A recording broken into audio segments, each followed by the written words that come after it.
Assalamu alaikum, dear Arabic learners. I'm Afifa and I'm reposting this lesson number 9 as it seems a lot of you have missed viewing this lesson. If you have seen this lesson number 9, you may skip this video. The next lesson that is coming up this week will continue this topic. So I want to make sure all of you have seen this introduction to nominal sentences video. Here I explain what is a subject and a predicate of a sentence. In Arabic, it is called the mubtada and the khabar. If you have any questions, please post in the comment section. Again, please stay regular with watching these 10-minute videos since the lessons build on the knowledge that you acquired from the previous lessons. I have created playlists with titles Quranic Arabic Simplified or the Madinah Arabic Shortened, so you can use these keywords to search also. Let us begin. Bismillahirrahmanirrahim. Now we're going to talk more about the nominal sentence, which in Arabic is called al-jumlatul ismiyatu. So before that, let's review what is a sentence in English. So a sentence is a group of words which makes complete sense. What that means is if I say under the table, that's a phrase. But if I say the book is under the table, that is a complete sentence. So in our first sentence here, Muhammad is a student. Here the subject is Muhammad because the subject names a person, a place, or a thing. It is the thing that we are talking about, okay? That is the subject. In the second sentence, Hamid is the subject because we are talking about Hamid.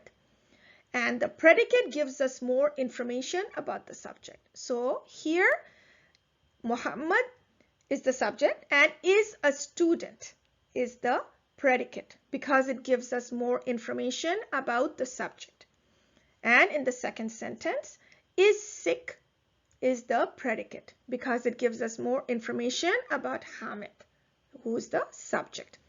So in Arabic too, we are going to look at these two parts of the nominal sentence. We're going to look at the subject and the predicate. Okay? But before that, let's again summarize our two kinds of sentences in Arabic. Okay? And we said ismun means noun in Arabic. And we said fi'lun means verb. And we said that the sentence which starts with ismun is called al-jumlatul ismiyatu. And we said the sentence which begins with a fi'lun is called al-jumlatul fi'liyatu. So now let's talk more about the nominal sentences. We said the nominal sentence is called al-jumlatul ismiyatu, where the first word is a noun. For example, al-kitabu sahlun. The book is easy. So we said here the sentence started with the noun al-kitabu, right? Okay, now let's learn a few more things about the nominal sentence. We know that the noun that it starts with here, al-kitabu, is the subject of the sentence. And in Arabic, we call this mubtada. Al-mubtada'u, while the second part is called the khabar, al-khabaru, which is the predicate in English. And we are going to have more discussion now about the subject and the predicate, the mubtada and the khabar. We're going to talk more about it now. So we also learned that the verbal sentence in Arabic is called al-jumlatul fi'liyatu, where it starts with a verbal sentence. Here's another example. Kharaja Bilalun. So kharaja is the verb and it means he went out. So if I ask you, what is the fa'il of this verb, kharaja? What are you going to answer? Please pause the video and try to answer what is the fa'il of this verb, kharaja. So the verb kharaja means he went out, and the subject, the fa'il of this verb is Bilalun. Okay, So Bilal is the fa'il. He did the action of this verb. He went out. Let's continue our discussion on nominal sentences, which are called al-jumlatul ismiyatu in Arabic. Let's look at this example. Al-masjidu qaribun. The mosque is near. So the mosque, al-masjidu, is the subject, since that's what we are talking about.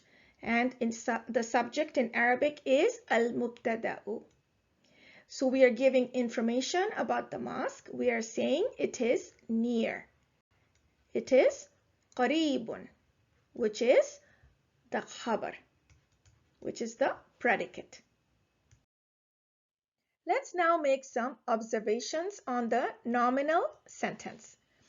The first point is, in translating from Arabic to English, you have to add in the translation the is, or the am, or the are. Let's take a look at these examples. So the sentence, Zaydun alimun. In the translation, it is Zayd is learned. So the is has to be added in the translation. And the mubtada here is Zaydun, because the sentence is about Zayd. And the khabar is alimun. He is learned. That's the khabar. So the next sentence is Fatimatu alimatun. Again, notice that the is has to be added in English. Fatima is learned. So what is the mubtada? It is Fatimatu. And what is the khabar? It is alimatun. Okay. Next sentence. Al-waladu zakiyun. Again, in the translation, the boy is intelligent. So we added the is. What is the mubtada? It is al-waladu. And what is the khabar? It is zakiyun, is intelligent. Okay. And the last sentence here is al-bintu jamilatun. So in the translation, we add the is. The girl is beautiful. So what is the mubtada? It is al-bintu. And what is the khabar?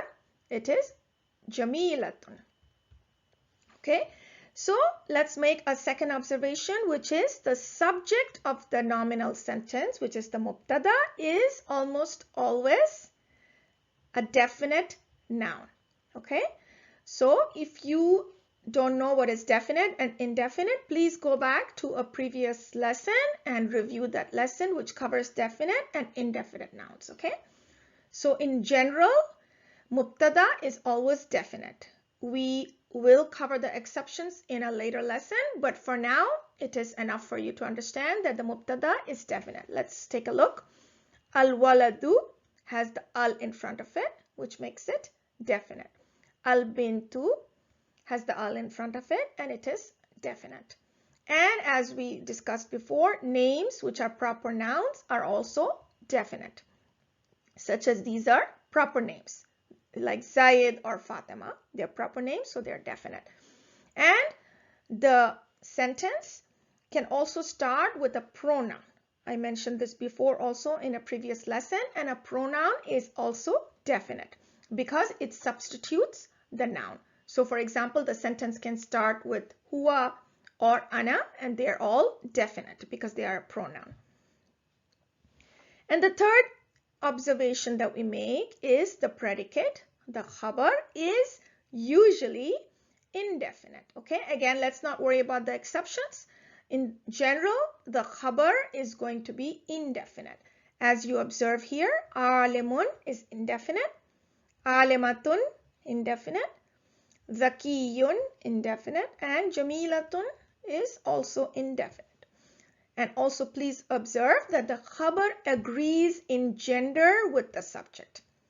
So in this first example, we said Zaydun alimun. Okay, he's masculine, so we said alimun. Now Fatimatu is feminine. So the ta marbuta has been added at the end as a marker for feminine. So now there is a future lesson which will come up to talk about some markers for how to identify feminine. That's in the future. But for now, it's enough for you to know that sometimes the addition of a ta marbuta at the end can be a sign of gender, of the female gender. So here it is alimatun, which is the predicate. The khabar is matching the gender of the mubtada. Because the mubtada is feminine, the khabar is also feminine. Okay, in this case, Zayed was masculine, so the khabar alimun is also masculine.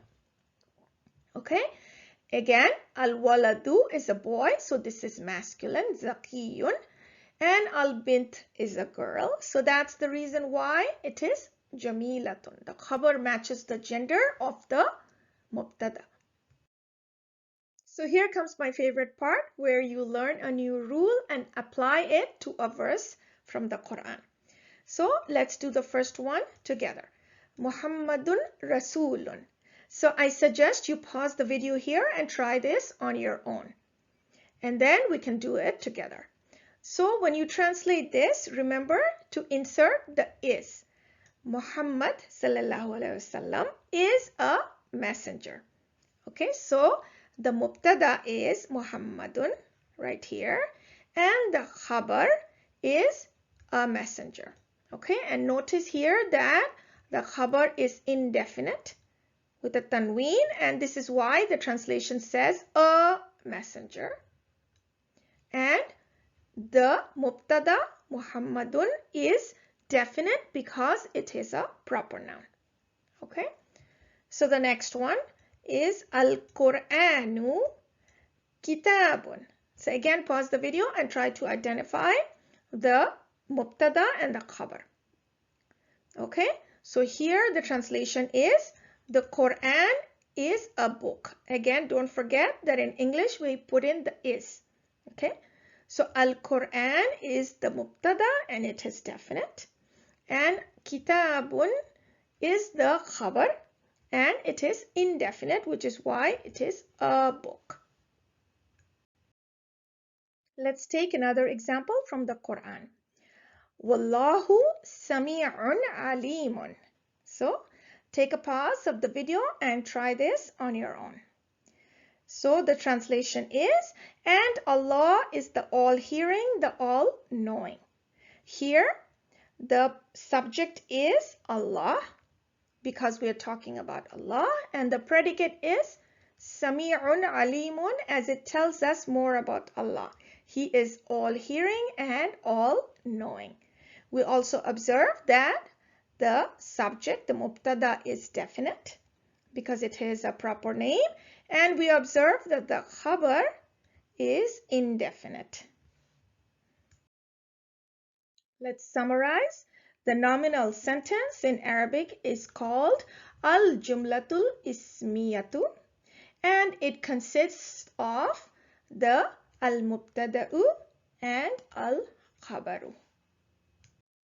The lesson has come to about 10 minutes, so I'm going to stop here and continue the discussion on the subject and the predicate in the next lesson. So please make sure you review this lesson thoroughly before moving forward. If you are regular with watching the 2 or 3 short videos that I post per week, you will succeed in mastering Quranic Arabic, InshaAllah. If this video benefited you, please do like, subscribe, comment, and keep watching these short videos. Subhanaka wa bihamdika la ilaha illa anta astaghfiruka wa atubu ilaik. Assalamu alaikum wa rahmatullahi wa barakatuh.